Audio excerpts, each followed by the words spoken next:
پښتنو قدامت 4.5-5,000 کاله مخکې قبیله پښتین علاقه باختر چې د موجوده افغانستان یا خصوصا کندهار ورته تاسو ویلی شئ او نظریه چې د آریایي قبیلو کې یو قبیله پښتین ډېره مننه ډاکټر صاحب. دا خو لکه د دې حاصل چې کوم دی راویدونه دي تاسو چې څنګه ذکر وکړو دا انډیا والم دا وایي چې زموږ دا کتابونه چې مهابارت وغیره 10,000 کاله زاړه دي په تاریخ فرشته کې هم راغلي دي.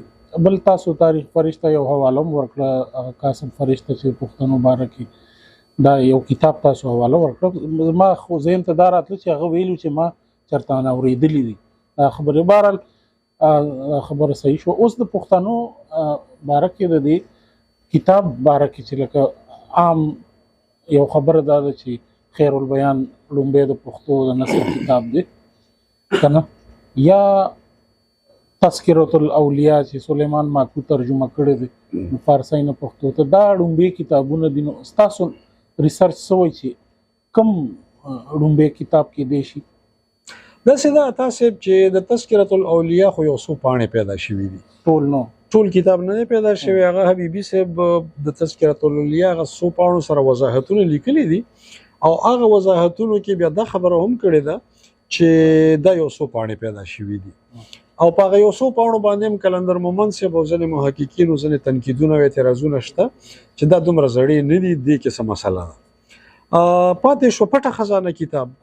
نو پټه خزانه کتاب خو د 1141 کتاب دی، یعنی دا ډېر وروستی کتاب دی. دا د خیر البیان، مخزن، خوشحال بابا دی ټول نه وروستو لیکلی شوی کتاب دی خو معلومات پکې زاړه دي. نو اوس چې موږ په مستنده طریقه خبره کوو نو خیر البیان بالکل په هره حواله د پښتو نثر اولنی کتاب دی. د په 4 ژبو کې خو زه تاسو ته دا وایم چې دې کې د 4 ژبې دي، په دې کې یو هندي ده چې اوس ورته موږ اردو وایو. نو دا په نظر کې وساتئ چې په ټول هند یا هندوستان کې د اردو د نثر کتاب هیچا نه لیکلی. د اردو ژبې هم د نثر لومبی کتاب دی چې هغه وخت کې هندي یادېده. نو نه په دکن کې، نه په لکنو کې، نه په دهلی کې، نه په پنجاب کې په یو ځای کې د اردو نثر کتاب نه و. دا یو پښتون دی چې د اردو ژبې د نثر د کتاب بنیادی میخې دی او د پښتو خو دې لومبی کتاب او بیا ورسره فارسی او عربي. امیر خسرو چې کوم دی هغه لکه شاعري و د هغه وخت د امیر خسرو شاعري و، ځینې نور د شاعري نمونه هغه نثر نه دی، هغه شاعري ده. او شاعري زمونږ د خیر البیان نه مخکې موجوده ده. شیخ عیسی مشواڼي د اردو شاعري خبره کوم، شیخ عیسی مشواڼي چې دی هغه په اردو کې د شاعري کړي او دای چې خدا د خیر البیان نه مخکې دی. نو امیر خسرو اصل کې د اردو لومبی شاعر ګڼلی شي مسعود سعد سلمان، خو دغه د کلام نمونې نه دي موجودې د اردو کلام. نو ځکه د پښتنو چې دا د اردو ته کوم کنټریبیوشن دی په شاعرۍ کې ډېر پخوانی دی او د نثر خو بنیاد د کتاب په شکل پیر روخاني ښه دی. بل چې د مستشرقینو چې کوم دور تیر شوی لکه مونږ میجر راوټي اولف کیرو وغیره بل څه سپوږمۍ کړنګ وهراخي جنزن ولسو دغه دور کې ویل شي چې د پښتو شاعرانو یا پښتو ادیبانو څخه کنټریبیوشن نشته. دغه دور لکه مونږ ورته د زوال دور وایو. ستاسو یو جاوید خلیل صاحب په دغه دور باندې کتاب لیکلی خو زما مخې ما نه دی لوستی. دغه دور کې ستاسو مخې ته راغلی چې پښتنو لیکوالانو څخه کنټریبیوشن شته؟ داسې دا تاسو چې دا د مستشرقینو خبره کیږي دا د تحقیق، لغت او د علمي خدماتو خبره کیږي.